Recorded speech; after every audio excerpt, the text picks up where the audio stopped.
এই অফিসারগুলা তাদের এই অপরাধগুলো সংগঠিত করে যখন তারা র্যাবে বা ডিজিএফআইতে বা এনএসআইতে বিভিন্ন সরকারি সংস্থায় ইয়ারিতে যারা এমপ্লয়েড ছিল, ডেপুটেশনে যখন কার্যরত ছিল, এবং এই অপরাধগুলো পরবর্তীতে স্বীকৃত হয় যে এগুলো মানবতার বিরুদ্ধে অপরাধ, যে অপরাধের ট্রায়াল কোনো অবস্থাতেই মিলিটারি কোর্টে সম্ভব না।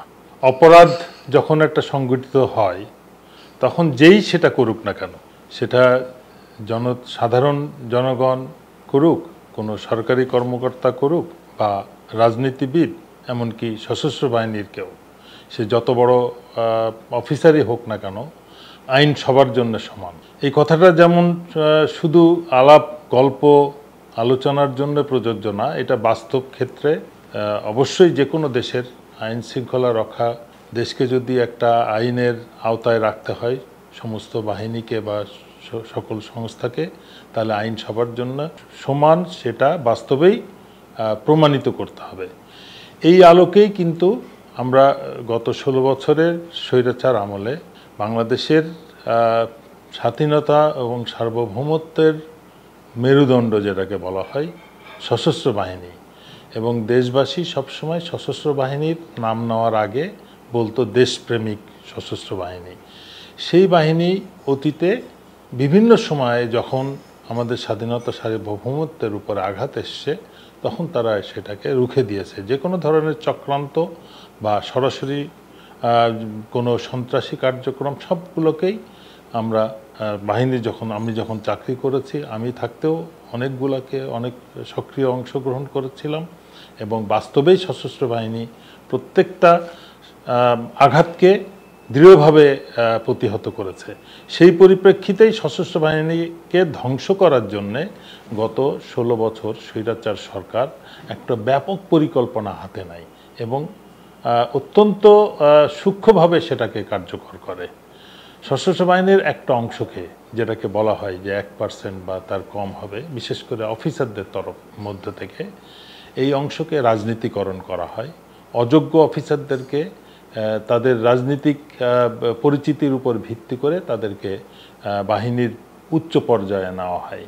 তারপরে তাদেরকে র্যাব বা গোয়েন্দা বাহিনীতে বদলি করে ওইখানে তারা রাজনৈতিক পরিকল্পনাকে বাস্তবায়ন করে।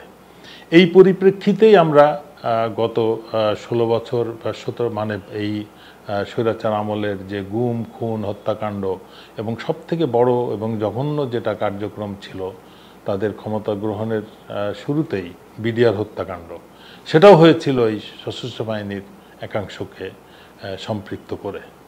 এই জন্যই কিন্তু আমরা অগস্টের পর থেকেই, আগের থেকেও এই ব্যাপারটায় সোচ্চার ছিলাম। এই কারণেই আমি বিডিআর তদন্তে যখন সরকার আমার কার্যক্রমকে পছন্দ করছিল না, আমাকে নিষ্ক্রিয় করার ফলে আমি নোট অফ ডিসেন্ট দেই। তারপরে আমার উপরে বিভিন্ন রকম চাপ সৃষ্টি করায় এক পর্যায়ে আমি চাকরি ছাড়তে বাধ্য হই, এবং সেই থেকে আমি মোটামুটি কাজ করে আসছিলাম বিভিন্ন রকম সশস্ত্র বাহিনীকে কীভাবে ষড়যন্ত্রের শিকার করে অকার্যকর করা হচ্ছে।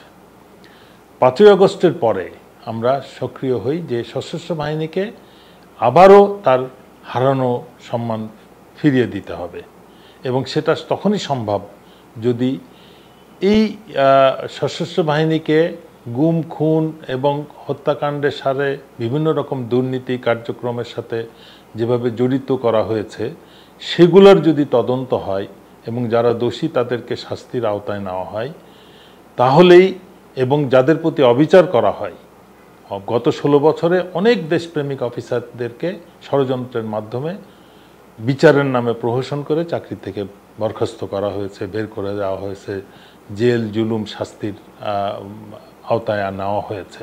আমরা এইগুলোর বিষয়ে সম্পূর্ণভাবে দৃঢ়ভাবে সক্রিয় ছিলাম যাতে সশস্ত্র বাহিনীকে হিসাবের আওতায় নেওয়া হয়। সবসময় আমরা এটার থেকে বাধাগ্রস্ত হয়ে আসছি। গত স্বৈরাচার আমলের যে সমস্ত গুম, খুন, হত্যাকাণ্ড হয়েছে এগুলোকে মানবতার বিরোধী অপরাধ হিসেবে স্বীকৃতি দেওয়া হয়, তখন আমরা আশান্বিত হই। এবং যে অপরাধগুলোর কারণে আজকে এই 15 জন অফিসারকে, সিনিয়র অফিসারকে সারেন্ডার করানোর পরে জেল হাজতে নেওয়া হলো, এদের যে অপরাধগুলা, এটা কোনো অবস্থাতেই সামরিক আইনের আওতায় বিচারযোগ্য নয়। যে যতই অপপ্রচার করুক না কেন, সামরিক আইনের ধারাগুলো এক একটা বিশেষ পরিপ্রেক্ষিতে, সামরিক পরিপ্রেক্ষিতে বিচারের জন্য এটাকে রচনা করা হয়েছে।